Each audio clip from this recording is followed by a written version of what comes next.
Hi everyone, मी सोनाली भगत माझ्या नवीन ब्लॉगमध्ये तुमचं मनापासून स्वागत करते। चॅनलला नवीन असाल तर लाईक, शेअर, सबस्क्राईब, कमेंट नक्की करा, जेणेकरून माझे नवीन व्हिडिओ तुम्हाला पाहायला मिळतील।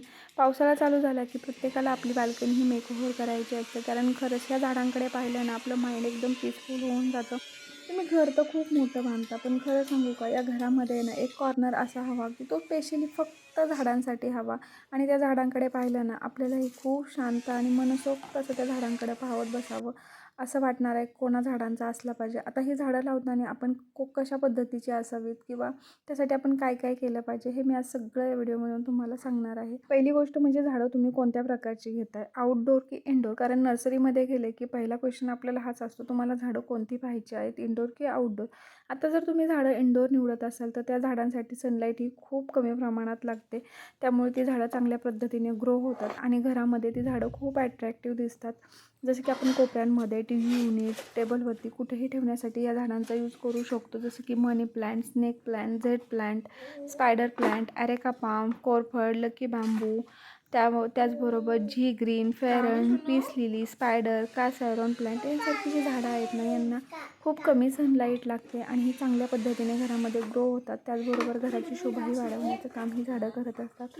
तसेच आउटडोर झाडं ही कोणत्याही प्रकारची तुम्ही बाहेर लावू शकता, ज्यांना सनलाईट जास्त प्रमाणात लागते। गुलाब, मोगरा, जाई, जास्वंद अशी अनेक जी झाडं आहेत किंवा फळांची झाडं ही तुम्ही आउटडोर लावू शकता।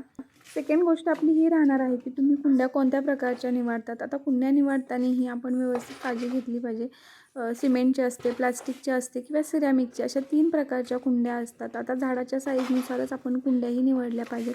जर तुमची झाडं ही छोटी असतील तर छोट्या मीडियम साईजच्या कुंड्या तुम्ही निवडल्या पाहिजेत, म्हणजे जेणेकरून त्या झाडांचे रूट आहे व्यवस्थित असे ते कुंडीमध्ये स्प्रेड होतील अशा पद्धतीने। जेव्हा आपण बाल्कनीमध्ये किंवा घराच्या आजूबाजूला जेव्हा झाडं लावत असतो ना, तेव्हा आपण मुलांना आपल्याबरोबर घेतलं पाहिजे, कारण शाळेमध्ये जो हॉर्टिकल्चर विषय आहे ना, तो पूर्ण याच विषयावर डिपेंड असतो। त्यामुळे मुलांना झाडं कशी लावायची किंवा त्यांचे रूट्स किती ग्रो होतात आणि त्या झाडांना कुठलं खत घातलं पाहिजे किंवा कोणतं झाड हे कोणत्या साईजच्या कुंडीमध्ये येऊ शकतं, हे सगळं आपण त्या मुलांना या विषयामधून देऊ शकतो। त्यामुळे मुलांना नेहमी झाडं लावताना आपण त्यांना जवळ बसून त्या गोष्टींची इन्फॉर्मेशन दिली पाहिजे, जसं की फुलांची, पानांची, रूटची, त्यांच्या स्टेमची, आणि त्याही गोष्टी त्यांना इझिली कळू शकतात। कारण प्रॅक्टिकली जितकं आपल्याला पटकन ज्ञान मिळतं ना, तितकं फिजिकली मिळू शकत नाही, कारण फक्त ते आपण ऐकत असतो। झाड हाताने लावण्यात किंवा त्याला स्पर्श करून ते झाड लावण्यात जितकं आपण एन्जॉय करू शकतो किंवा जितक्या गोष्टी आपण समजून घेऊ शकतो ना, त्या इतर वेळेस आपण नाही करू शकत। त्यामुळे मुलांना नेहमी कधीही तुम्ही झाडं लावत असाल तर आपल्या जवळ बसून त्यांना त्या गोष्टींची माहिती देणं हे तितकंच महत्त्वाचं आहे। आता घरामध्ये माझ्याकडे प्लास्टिकच्या कुंड्या अवेलेबल होत्या म्हणून मी त्यातच झाडं लावलेली आहे, पण शक्यतो सिमेंटच्या कुंड्या किंवा सिरॅमिकच्या कुंड्या आहेत ना, ह्या आपण यूज केल्या पाहिजेत। कारण काय होतं, उन्हाळ्याच्या दिवसामध्ये या कुंड्यांमध्ये थंडावा जास्त राहतो, त्यामुळे झाडांची जे रूट्स आहेत तेही थंड राहतात आणि झाडं चांगल्या प्रकारे ग्रो होतात।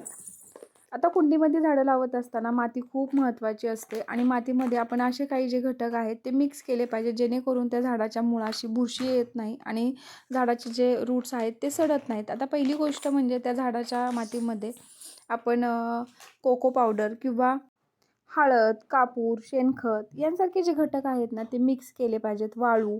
त्यामुळे काय होतं, माती ही भुसभुशीत होते आणि झाडंही चांगल्या पद्धतीने ग्रो होऊ शकतात।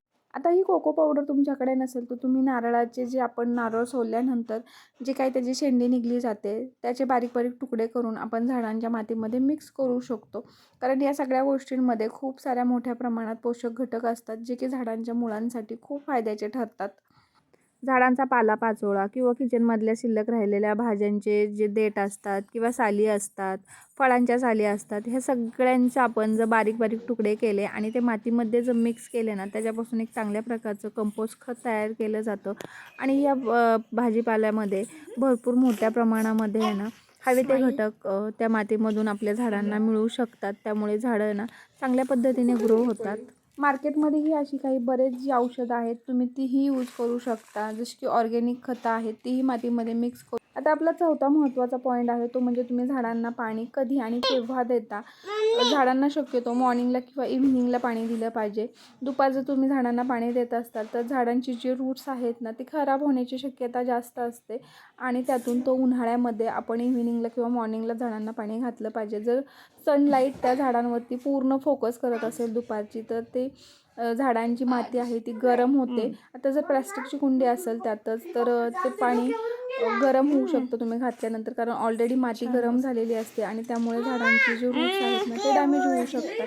किंवा उन्हाळ्यामध्ये पाणी जास्त लागतं, पण त्याच तुलनेमध्ये जर पावसाळ्यात आपण झाडांना पाणी घालायला गेलो तर झाडांना पाणी शक्यतो कमी लागतं. किंवा हिवाळ्यामध्येही झाडांना पाणी खूप कमी लागतं, कारण की काय होतं हिवाळ्यामध्ये वातावरणामध्ये थंडावा जास्त असतो त्यामुळे मातीही थंड पडते आणि त्यामुळे झाडांना पाणी जास्त प्रमाणात लागत नाही.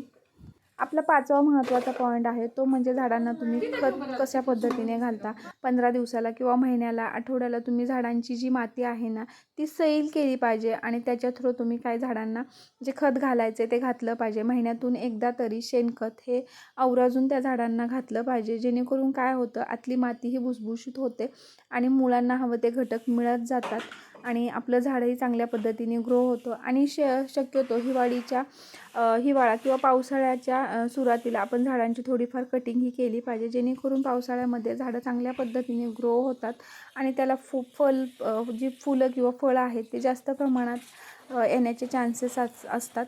तर माझा हा व्हिडिओ तुम्हाला कसा वाटला ते कमेंट करून नक्की सांगा. आणि इथे माझी सगळी झाडं वगैरे लावून झालेली आहे व्यवस्थित, कारण आपणच पसारा केला म्हणून मी तोही आवरून घेतला. माती वगैरे सगळं जे काय आहे ते भरून घेतलं आणि इव्हिनिंगला छान असं सगळ्या झाडांना पाणी घालून घेतलेलं आहे. रात्र झाली मला हे सगळं करता करता. आता माझी शेवटी बाल्कनी काहीशी अशी दिसत आहे. व्हिडिओ आवडला असेल तर लाईक शेअर सबस्क्राईब नक्की करा. चला भेटूया नेक्स्ट व्हिडिओमध्ये. बाय.